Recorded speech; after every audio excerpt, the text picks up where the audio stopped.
The Lord said to Moses, "Cut 2 stone tablets like the first ones, and I will write on them the words that were on the first tablets, which you broke.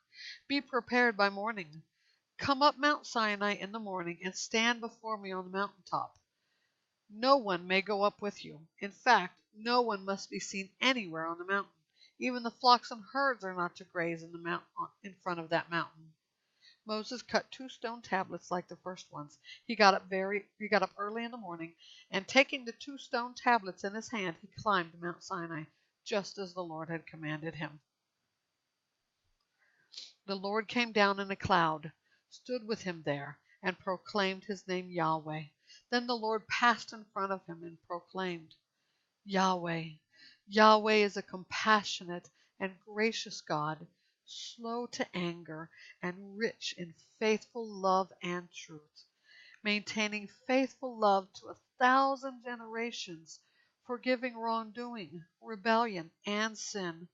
But he will not leave the guilty unpunished, bringing the consequences of the father's wrongdoing on the children and grandchildren to the 3rd and 4th generation." Moses immediately bowed down to the ground and worshipped. Then he said, "My Lord, if I have indeed found favor in your sight, my Lord, please go with us. Even though this is a stiff-necked people, forgive our wrongdoing and sin, and accept us as your own possession." And the Lord responded, "Look, I am making a covenant. I will perform wonders in the presence of all your people that have never been done in all the earth or in any nation. All the people you live among will see the Lord's work, for what I am doing with you is awe-inspiring.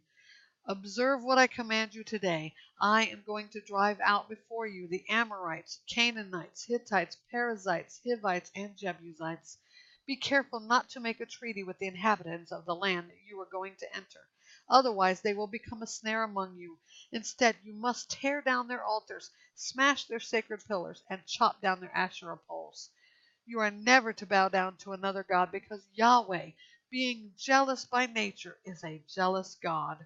Do not make a treaty with the inhabitants of the land, or else when they prostitute themselves with their gods and sacrifice to their gods, they will invite you, and you will eat their sacrifices. Then you will take some of their daughters as brides for your sons. Their daughters will prostitute themselves with their gods and cause your sons to prostitute themselves with their gods. Do not make cast images of gods for yourselves. Observe the festival of unleavened bread. You are to eat unleavened bread for 7 days at the appointed time in the month of Abib, as I commanded you, for you came out of Egypt in the month of Abib. The firstborn male of every womb belongs to me, including all your male livestock, the firstborn of cattle or sheep. You must redeem the firstborn of a donkey with a sheep, but if you do not redeem it, break its neck.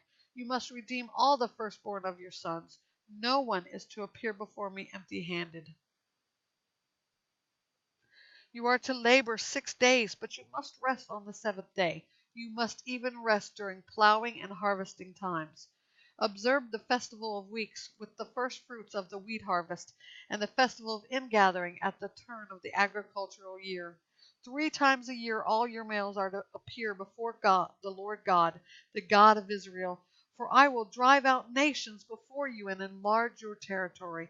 No one will covet your land when you go up 3 times a year to appear before the Lord your God. Do not present the blood for my sacrifice with anything leavened. The sacrifice of the Passover festival must not remain until morning. Bring the best firstfruits of your land to the house of the Lord your God. You must not boil a young goat in its mother's milk. The Lord also said to Moses, "Write down these words, for I have made a covenant with you and with Israel based on these words." Moses was there with the Lord 40 days and 40 nights. He did not eat bread or drink water. He wrote the 10 Commandments, the words of the covenant, on the tablets.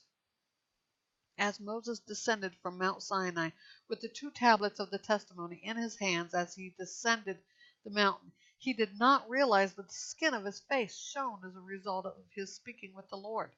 When Aaron and all the Israelites saw Moses, the skin of his face shone. They were afraid to come near him.